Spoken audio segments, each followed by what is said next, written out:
नमस्कार दोस्तों, Gayatri agriculture centre में आपका स्वागत है। तो चलिए इस वीडियो के माध्यम से मैं आपको बताऊंगा कि स्पॉट वेरिफिकेशन क्या होती है, ये प्रोसेस क्या होती है, प्रोसेस करने से पहले कौन कौन सी डॉक्यूमेंट की ज़रूरत होती है और क्या हमें पहले रेडी करके रखना चाहिए। तो चलिए इस वीडियो के माध्यम से आपको बताते हैं वन बाय वन। तो पहला आपको गोडाउन रेडी होना चाहिए, आपका शॉप रेडी होना चाहिए। यदि आपका शॉप रेडी नहीं है तो आप शॉप को पहले रेडी करवा लीजिए। आपका गोडाउन रेडी नहीं है तो आपको गोडाउन रेडी करवा लीजिए। यदि आपके पास गोडाउन और शॉप नहीं होगा तो आपका वेरिफिकेशन रिजेक्ट हो जाएगा। ये बिहार सरकार द्वारा मैंडेटरी किया हुआ है कि यदि आप खाद बीज का लाइसेंस लेना चाहते हैं तो आपका गोडाउन और आपका शॉप रेडी होना चाहिए वेरिफिकेशन से पहले। देन आपको एक बैनर की जरूरत पड़ेगी। तो बैनर कैसे बनाएं और बैनर कहाँ पे बनाएं, बैनर का फॉर्मेट क्या होगा, बैनर किस चीज़ पे वो पेंट होगा, तो मैं वन बाय वन आपको बताता हूँ। तो देखिए यहाँ पे एक मैं फॉर्मेट आपको बताया हूँ। तो इसी फॉर्मेट में आपको बैनर आपको प्लाईवुड पे बनाना पड़ेगा। तो प्लाईवुड का साइज क्या होगा तो वो अपने अकॉर्डिंग आप देख लीजिएगा। साइज जैसे 2 फीट का रखिएगा या 3 फीट का भी रख सकते हैं, 3 बाय 3 या 4 बाय 4 या 3 बाय 2, ऐसे भी रख सकते हैं जिसमें आपका कंटेंट सारा आ जाए। तो देखिए यहाँ पे आपका जो दुकान का नेम होगा यहाँ पे, और आपको इंग्लिश में भी टाइप कर सकते हैं, हिंदी में भी टाइप कर सकते हैं। आप जिसमें चाहे कंफर्टेबल हो उसमें आप उसको पेंट करवा लीजिएगा। यहाँ पे फिर दुकान का आपका फुल एड्रेस आएगा, फिर यहाँ पे जीएसटी नंबर आएगा, देन यहाँ पे लाइसेंस नंबर आएगा। लेकिन आपका लाइसेंस नंबर अभी नहीं है तो ये यहाँ पे अभी ब्लैंक रहेगा। जब आपका लाइसेंस जनरेट हो जाए खाद बीज का, देन आप उस पे उसका लाइसेंस नंबर यहाँ पे पेंट करवा लीजिएगा। देखिए सबसे इम्पोर्टेंट चीज़ है ये टेबल। तो ये टेबल आपको इसी जो मैंने आपको यहाँ पे फॉर्मेट दिया उसी फॉर्मेट में आपको पेंट करवानी है। यहाँ पे क्रमांक, तिथि, नाम, स्टॉक एंड दर। तो यहाँ पे क्रमांक संख्या आ जाएगा और यहाँ पे तिथि आ जाएगा, यहाँ पे खाद का नाम आ जाएगा। यदि बीज है तो आपका बीज का नाम आ जाएगा। यहाँ पे कितना स्टॉक है, यहाँ पे स्टॉक आपको मेंटेन करना पड़ेगा। यहाँ पे कितना स्टॉक है, यहाँ पे दर है, उस डीएपी का दर कितना है, यूरिया का दर, तो ये सब ब्लैंक होगा। ये आप उसको ब्लैंक ऐसे रखना पड़ेगा आपको। ऐसा नहीं कि इसमें कुछ आपको डालना पड़ेगा भी, ये आपको भट्ठे से या पेंसिल से उसको मेंटेन करना पड़ेगा। यहाँ पे ये चेंज भी हो सकता है, दर भी चेंज हो सकता है, तो ये आपका ब्लैंक ही रहेगा। जो ये आपका नाम ये है, नाम आपका फिक्स यहाँ पे रहेगा।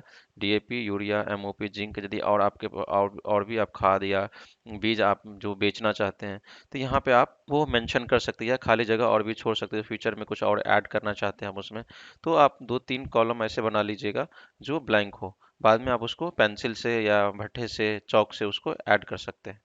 तो इसी फॉर्मेट में आपको ये बोर्ड बनाना पड़ेगा वेरिफिकेशन से पहले। तो आइए यहाँ जानते हैं कि वेरिफिकेशन का प्रोसेस क्या है, वेरिफिकेशन में क्या क्या डॉक्यूमेंट की जरूरत पड़ेगी, वेरिफिकेशन प्रोसेस कैसे होगा।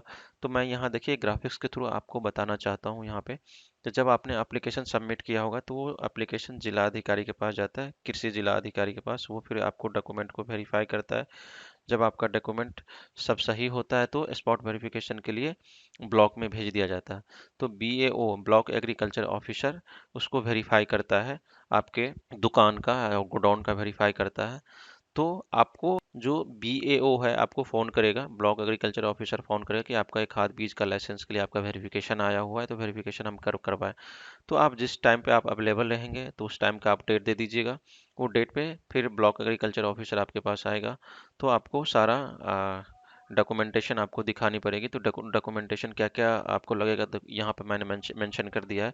सर्टिफिकेट रिक्वायर्ड, जैसे आधार कार्ड लगेगा, आपका पैन कार्ड लगेगा, एप्लीकेशन फॉर्म ऑफ कॉपी, जब आपने एप्लीकेशन सबमिट किया होगा तो उसका कॉपी होगा जब आपने अप्लाई किया, फिर जीएसटी नंबर होगा, कैंडिडेट का फोटो, दुकान का बैनर जो मैंने अभी बता दिया हूँ, वेट मशीन का सर्टिफिकेट, जो माप तौल से आपको एक सर्टिफिकेट मिला होगा, वो सर्टिफिकेट की भी जरूरत पड़ेगी वहाँ पे। तो सारा सर्टिफिकेट आपको उस वेरिफिकेशन के दौरान आपको दिखाना पड़ेगा।